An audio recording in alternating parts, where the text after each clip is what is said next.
Hi friends, welcome back to my channel. ఈ సీజన్లో IPL 2025లో ప్రతి మ్యాచ్ కూడా చాలా ఇంట్రెస్టింగ్ అయితే జరుగుతున్నాయి. నిన్న జరిగినటువంటి అంటే ఆదివారం అయితే 2 మ్యాచ్లు జరిగాయి అనమాట. మొదటి మ్యాచ్ ఢిల్లీ వర్సెస్ ఎస్ఆర్హెచ్ మధ్య జరిగింది and second match CSK versus RR మధ్య జరిగింది. ఈ మ్యాచ్లో మన ఎస్ఆర్హెచ్ టీం 300 స్కోర్ని కొడతదని అనుకున్నాము, కానీ 200 పరుగుల లోపలే ఆల్అవుట్ అయిందనమాట. ఈ సీజన్లో మన ఎస్ఆర్హెచ్ టీం మీద ఎన్నో హోప్స్ అయితే పెట్టుకుని ఉన్నాము, కానీ ప్రజెంట్ మ్యాచెస్ అనేవి చూస్తూ ఉంటే మటుకు బ్యాట్స్మెన్స్ చాలా వరకు ఫెయిల్ అవుతూ ఉన్నారు అండ్ ఎస్ఆర్హెచ్ టీం తరపున బౌలింగ్ యూనిట్ కూడా అనుకున్నంతగా పర్ఫామ్ చేయలేకపోతున్నారు. అండ్ సెకండ్ మ్యాచ్లో 5 టైమ్స్ ఛాంపియన్స్ అయినటువంటి చెన్నై సూపర్ కింగ్స్ టీం ఈ మ్యాచ్లో ఓడిపోవడం జరిగింది. ఈ వీడియోలో మనము first match Delhi versus SRH and second match CSK versus RR match, ఈ 2 మ్యాచ్ల గురించి పూర్తి డీటెయిల్స్ అయితే ఇప్పుడు మనం మాట్లాడుకుందాం. నిన్న సండే కదా, అందరు మ్యాచెస్ అనేవి చూస్తూ ఉంటారు, చూడకపోయినా పర్లేదు, డోంట్ వరీ, నేను మీకు పూర్తిగా అయితే ఎక్స్ప్లెయిన్ చేస్తాను.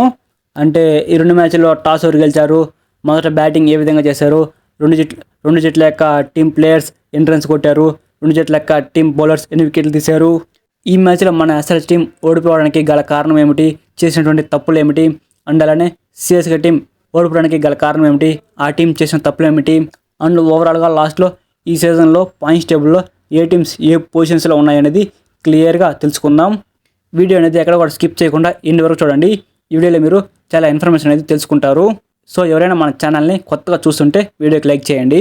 సో ఇక ఆలస్యం లేకుండా టాపిక్లోకి వెళ్ళిపోదాం. ముందుగా ఈ మ్యాచ్లో సన్ రైజర్స్ టీం టాస్ గెలిచి మొదట బ్యాటింగ్ ఎంచుకుంది.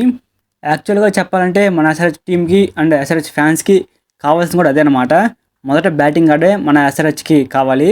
ఈ మ్యాచ్లో మన సన్ రైజర్స్ టీం కేవలం 163 పరుగులకే అవుట్ అయ్యారు. మొదట బ్యాటింగ్కు దిగిన Travis head and Abhishek Sharma opening అయితే చేశారనమాట. ఈ మ్యాచ్లో అభిషేక్ శర్మ రన్అట్ అయ్యాడు. ఈ మ్యాచ్లో అభిషేక్ శర్మ కేవలం 1 పరుగు మాత్రమే చేశాడు అండ్ ట్రావిస్ హెడ్ కూడా ఈ మ్యాచ్లో అంతగా పర్ఫామ్ చేయలేదు, 22 పరుగులు మాత్రమే చేశాడు. అండ్ ఇషాన్ కిషన్ 2 పరుగులు చేశాడు. నితీష్ రెడ్డి డక్అవుట్ అయ్యాడు. అనికేత్ వర్మ మాటికి ఈ మ్యాచ్లో అదరగొట్టేశాడు, 41 బంతుల్లో 74 పరుగులు చేశాడు. అనికేత్ వర్మని ఈ సీజన్లో మన ఎస్ఆర్హెచ్ టీం కేవలం 30 లక్షల రూపాయలు మాత్రమే పెట్టి కొనుగోలు చేశారు. ఆ ప్రైజ్ని పక్కన పెడితే ఆట మటుకు చింపేశాడు అంతే. ఢిల్లీ క్యాపిటల్స్ టీం బౌలర్స్ని మటుకు అనికేత్ వర్మ ఈ మ్యాచ్లో ఒక ఆట ఆడుకున్నాడు. ఈ మ్యాచ్లో అనికేత్ వర్మ 41 బంతుల్లో 74 పరుగులు చేశాడు. అందులో 5 4లు 6 6లు ఉన్నాయి. ఆ తర్వాత క్లాసన్ ఈ మ్యాచ్లో 19 బంతుల్లో 32 పరుగులు చేశాడు.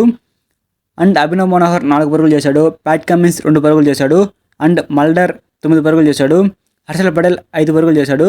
షమి 1 పరుగు చేశాడు. ఈ మ్యాచ్లో అనికేత్ వర్మ తప్ప మిగతా ప్లేయర్స్ అందరూ కూడా ఫెయిల్ అయ్యారనమాట. మెయిన్గా చెప్పాలంటే మన ఎస్ఆర్హెచ్ టీం టాప్ పార్ట్ అనేది పూర్తిగా ఫెయిల్ అయ్యింది. మొదట్లోనే వికెట్స్ అనేవి కోల్పోయారు. అండ్ మిడిల్ ఆర్డర్లో అనికేత్ వర్మ అండ్ క్లాసన్ వీరిద్దరి మధ్య మంచి పార్ట్నర్షిప్ అయితే కొద్దిసేపు నిలబడింది. ఆ తర్వాత ఈ పార్ట్నర్షిప్ కూడా బ్రేక్ అయింది. ఇంకా వరుసగా వికెట్లు అనేవి పడిపోవడం జరిగింది. ఈ మ్యాచ్లో ఢిల్లీ క్యాపిటల్స్ మెయిన్ బౌలర్ అయినటువంటి మిచెల్ స్టార్క్ 5 వికెట్లు తీసుకున్నాడు. Mitchell Starc last ODI world cup నుంచి మంచి ఫామ్లో కనపడుతున్నాడు. అండ్ కుల్దీప్ యాదవ్ ఈ మ్యాచ్లో 3 వికెట్లు తీసుకున్నాడు. అండ్ మోహిత్ శర్మ 1 వికెట్ తీసుకున్నాడు. ఓవరాల్గా ఢిల్లీ క్యాపిటల్స్ టీం ఎస్ఆర్హెచ్ టీంని 163 పరుగులకి కట్టడి చేశారు. And Delhi Capitals team openers అయినటువంటి Jake Frasers and Faf du Plessis opening చేశారు. ఈ మ్యాచ్లో జాక్ ఫ్రేజర్ 38 పరుగులు చేశాడు. అండ్ ఫ్యాబ్ డు ప్లెసిస్ 27 బంతుల్లో హాఫ్ సెంచరీ సాధించాడనమాట. ఈ మ్యాచ్లో ఫ్యాబ్ డు ప్లెసిస్ ఒక ఎక్సలెంట్ నాక్నైతే టీంకి అందించాడు. అండ్ అభిషేక్ పోరెల్ 34 పరుగులు చేశాడు. అండ్ కేఎల్ రాహుల్ 5 బంతుల్లో 15 పరుగులు చేశాడు. అండ్ ట్రిస్టన్ స్టబ్స్ 14 బంతుల్లో 21 పరుగులు చేశాడు. ఈ మ్యాచ్లో ఢిల్లీ క్యాపిటల్స్ టీం బ్యాటింగ్ అయితే అదరగొట్టేసింది. ఈ చేజ్ని అయితే ఢిల్లీ క్యాపిటల్స్ టీం కేవలం 16 ఓవర్లలో ముగించేసింది. 3 వికెట్లు కోల్పోయి 166 పరుగులు చేసింది. 7 వికెట్ల తేడాతో ఢిల్లీ క్యాపిటల్స్ టీం ఈ మ్యాచ్ గెలిచిందనమాట. ఈ మ్యాచ్లో Mitchell Starc player of the match అవార్డును అందుకున్నాడు. మన ఎస్ఆర్హెచ్ టీం మెయిన్ టార్గెట్ ఏమిటంటే 300 స్కోర్ని కొట్టాలనేదే. కానీ ఇప్పుడు చూస్తుంటేనేమో కేవలం 200 పరుగులు కొట్టడానికి కూడా చాలా కష్టపడుతున్నారు. సో ఇదనమాట ఓవరాల్గా ఫస్ట్ మ్యాచ్ డీటెయిల్స్ అయితే. సో ఈ మ్యాచ్ తర్వాత జరిగినటువంటి సెకండ్ మ్యాచ్ ఏదైతే ఉందో ఇదైతే హై వోల్టేజ్ మ్యాచ్ అనమాట. ఈ మ్యాచ్లో మొదట సిఎస్కే టీం టాస్ గెలిచి బౌలింగ్ ఎంచుకుంది. మనకి తెలిసిందే కదా, ముందుగా సిఎస్కే టీం టాస్ గెలిచిందంటే బౌలింగ్ ఎంచుకుంటుంది. సో ఆర్ఆర్ టీం తరపు నుంచి మొదట బ్యాటింగ్ చేయడానికి యశస్వి జైస్వాల్ అండ్ సంజు శాంసన్ ఓపెనింగ్కి దిగారనమాట. యశస్వి జైస్వాల్ మొదటే అవుట్ అయ్యాడనమాట, కేవలం 4 పరుగులు మాత్రమే చేశాడు. అండ్ సంజు శాంసన్ ఈ మ్యాచ్లో దాదాపుగా ఫెయిల్ అయ్యాడు. 20 పరుగులు మాత్రమే చేశాడు. అండ్ నితీష్ రాణా మటుకు ఈ మ్యాచ్లో దుమ్ము రేపాడంతే. కేవలం 36 బంతుల్లో 81 పరుగులు చేశాడు. ప్రతి మ్యాచ్లో కూడా మనం ఒకటి చూసుంటాం, అదే ధోని స్టంపింగ్. ఈ మ్యాచ్లో కూడా నితీష్ రాణా ధోని స్టంపింగ్కి అవుట్ అయ్యాడు. అశ్విన్ వేసిన బౌలింగ్లో నితీష్ రాణా ధోని స్టంపింగ్కి అవుట్ అయ్యాడు. అండ్ ధ్రువ్ జురెల్ ఈ మ్యాచ్లో 3 పరుగులు చేశాడు. రియాన్ పరాగ్ ఈ మ్యాచ్లో 37 పరుగులు చేశాడు. అండ్ వాణింద ఆసరంగా కేవలం 4 పరుగులు మాత్రమే చేశాడు. హెట్మేర్ 19 పరుగులు చేశాడు. అండ్ రిమైనింగ్ బ్యాట్స్ అందరూ కూడా దాదాపుగా ఫెయిల్ అయ్యారు. జోఫ్రా ఆర్చర్ డక్అవుట్ అయ్యాడు. కుమార్ కార్తికేయ కేవలం 1 పరుగు మాత్రమే చేశాడు. అండ్ మహేష్ తిక్సన 2 పరుగులు చేశాడు. తుషార్ దేశపాండే 1 పరుగు చేశాడు. ఈ మ్యాచ్లో ఆర్ఆర్ టీం తరపున నితీష్ రాణా ఎక్సలెంట్ బ్యాటింగ్ చేశాడు. అండ్ రియాన్ పరాగ్ పర్వాలేదనిపించాడు. కెప్టెన్ రియాన్ పరాగ్ ఈ మ్యాచ్లో 37 పరుగులు చేశాడు. అండ్ సిఎస్కే బౌలింగ్ విషయానికి వస్తే ఈ మ్యాచ్లో మతిసా పత్రానా 2 వికెట్లు తీసుకున్నాడు. ఖలీల్ అహ్మద్ 2 వికెట్లు తీసుకున్నాడు. నూర్ అహ్మద్ 2 వికెట్లు తీసుకున్నాడు. రవీంద్ర జడేజా 1 వికెట్ తీసుకున్నాడు. అశ్విన్ 1 వికెట్ తీసుకున్నాడు. ఓవరాల్గా ఆర్ఆర్ టీం బ్యాటింగ్ మూసేసరికి 20 ఓవర్లలో 182 పరుగులు చేశారు. అండ్ సిఎస్కే టీం టార్గెట్ని చేసేందుకు ఓపెనర్స్గా రచిన్ రవీంద్ర, రాహుల్ త్రిపాఠి బ్యాటింగ్ దిగారు. ఈ మ్యాచ్లో రచిన్ రవీంద్ర డక్అవుట్ అయ్యాడు. రాహుల్ త్రిపాఠి 23 పరుగులు చేశాడు. అండ్ కెప్టెన్ రుతురాజ్ గైక్వాడ్ ఈ మ్యాచ్లో 44 బంతుల్లో 63 పరుగులు చేశాడు. ఈ మ్యాచ్లో రుతురాజ్ గైక్వాడ్ కెప్టెన్ ఇన్నింగ్స్ ఆడాడు. అండ్ శివం దుబే 18 పరుగులు చేశాడు. అండ్ దీపక్ కూడా ప్లేస్లో విజయ్ శంకర్ ఈ మ్యాచ్లో రావడం జరిగింది. 9 పరుగులు చేశాడు. విజయ్ శంకర్ కూడా ఈ మ్యాచ్లో దాదాపుగా ఫెయిల్ అయ్యాడు. అండ్ రవీంద్ర జడేజా 32 పరుగులు చేశాడు. అండ్ మహేంద్ర సింగ్ ధోని 11 బంతుల్లో 16 పరుగులు చేశాడు. అండ్ లాస్ట్లో జెమీ ఓవర్టన్ 4 బంతుల్లో 11 పరుగులు చేశాడు.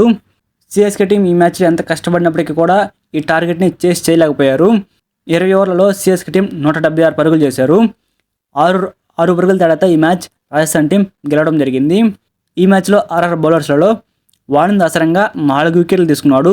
అండ్ జోఫ్రా ఆర్చర్ 3 ఓవర్ల బౌలింగ్ వేసి కేవలం 13 పరుగులు మాత్రమే ఇచ్చాడు. 1 వికెట్ తీసుకున్నాడు. అందులో 1 ఓవర్ మెయిడింగ్ చేశాడు. అండ్ సందీప్ శర్మ 1 వికెట్ తీసుకున్నాడు. ఈ విధంగా అయితే RR team bowling unit CSK టీంని కట్టడి చేయడం జరిగింది. ఈ మ్యాచ్లో మటుకు RR team bowlers CSK team బ్యాటర్స్ని చాలా బాగా కట్టడి చేశారు.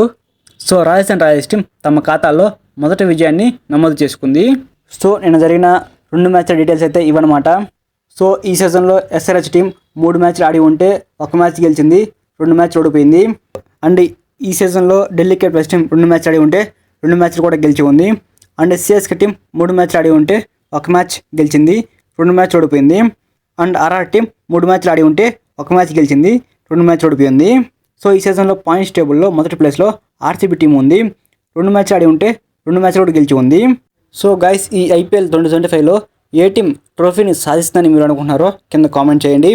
ఈ వీడియోకి అయితే మర్చిపోకుండా ఒక లైక్ చేయండి. సో డైలీ ఇలానే మీరు ఐపీఎల్ రివ్యూస్ అనేవి తెలుసుకోవాలంటే మన ఛానల్ని సబ్స్క్రైబ్ చేసుకొని పక్కనే ఉన్న బెల్ సింబల్ పెట్టుకోండి. Thank you for watching my video. Have a nice day guys.